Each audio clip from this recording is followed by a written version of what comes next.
fist pump there, Stephen, as President Trump starts descending down the steps from Air Force One, and we'll wait to see who's there to welcome him once he reaches the bottom.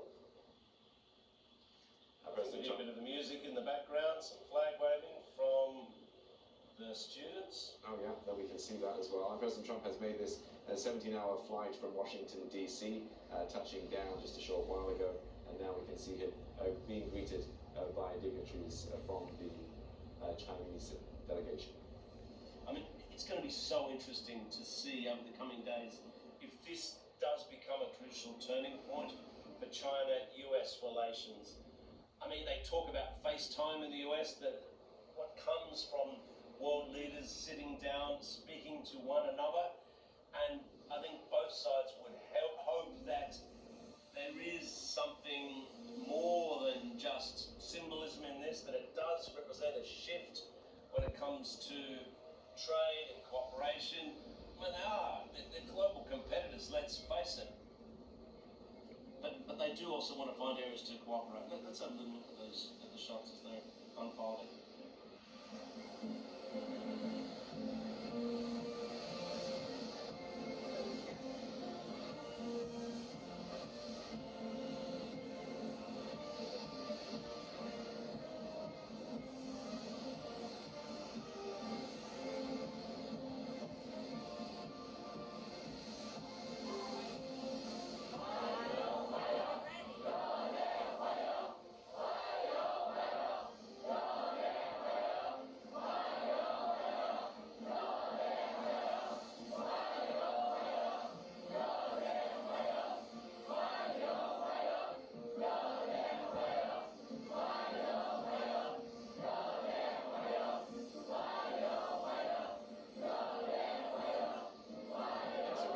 Stopping on the red carpet to be a reception from the students waving flags.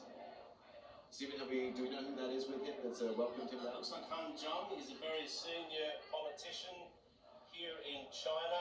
So it really is giving Donald Trump a lot of face that he's come out to welcome him, to say, you know, to show that this is so important to the Chinese government. They're clearing the way to getting quickly into the beast, it seems. Yeah, we can just see the top of Donald Trump's head there just as he makes his way down to his motorcade, the vehicle known as the Beast, heavily armored and protected, of course, to transport the president wherever he goes, anywhere around the world. This vehicle is transported before he arrives to make sure that he can get from his plane to his meetings, to his hotels, wherever it is he needs to go. You can see the little Secret Service there around the car as well.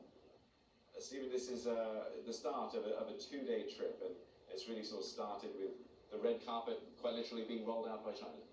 And there's, we can see Elon Musk back into the fold, it seems. I mean, remember, he was fighting very publicly with Donald Trump not so long ago, and here he is walking out of Air Force One with him, about to, well, jump either into his car or the one behind it, to be given priority in terms of leaving. Elon Musk and Tesla have significant interests in China as well. A lot of manufacturing of Tesla vehicles takes place here in China as well. A lot of business leaders, not just Elon Musk here, Tim Cook from Apple is here as well, the Boeing CEO as well. Many top leaders from the big companies of the United States are making their way on this delegation with President Trump.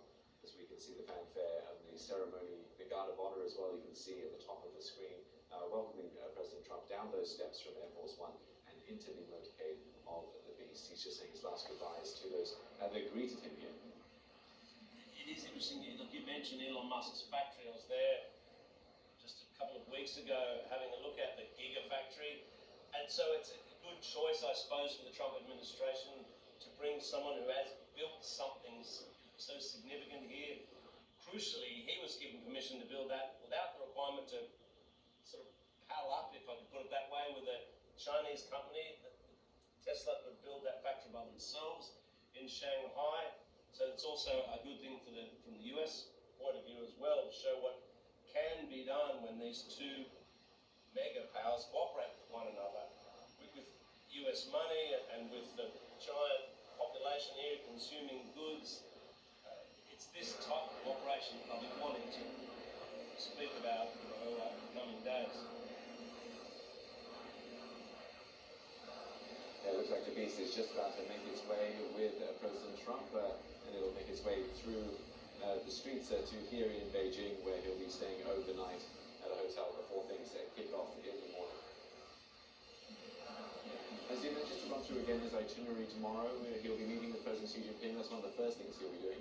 Yeah, so he leaves here, has a bit of a sleep tonight. Tomorrow morning, first thing, great all of the people, and straight into meeting with Xi Jinping.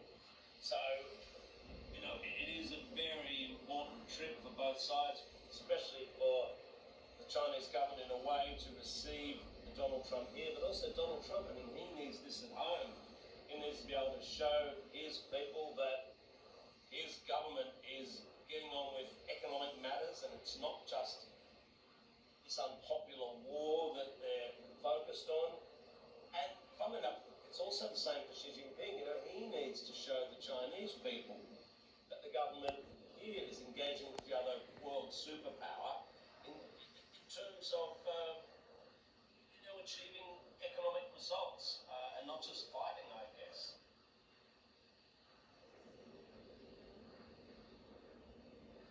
And Steve, I'm just going to pause you there for a moment. We do have another guest on the line to give us some analysis and a point of view. Charles Parton, former British diplomat in China and Hong Kong. He joins us now. Chris, really good to get your thoughts. We've just been watching President Donald Trump arrive on Air Force One, and his motorcade is now pulling away on the tarmac, making its way into Beijing to the hotel where he'll be staying. What's your immediate thought, or what are you thinking of? What's top of your mind when you see President Trump arriving here in Beijing? Well, obviously we'll be looking for the outcomes of this, but I have to say that I'm not particularly optimistic that there'll be large outcomes from this. I mean, I expect that the American side are looking for some form of tangible trade deal, in particular beans and Boeings, I mean soybeans, agricultural goods, airplanes, gas contracts, etc. And the Chinese will probably send them away happy in that aspect, although whether in the long term the Chinese will abide by these agreements, judging by what happened in the first set of agreements during Trump's first presidency, that's another matter.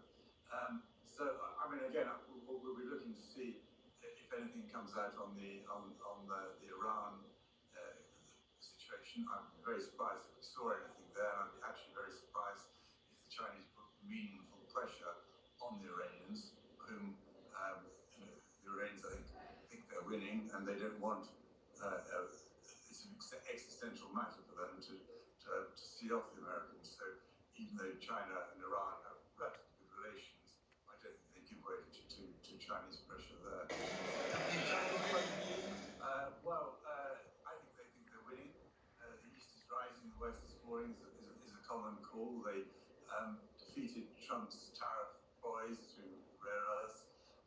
I think they want what's basically a truce to continue. They're under no illusion that in the longer term there are very many anti-China elements within Washington.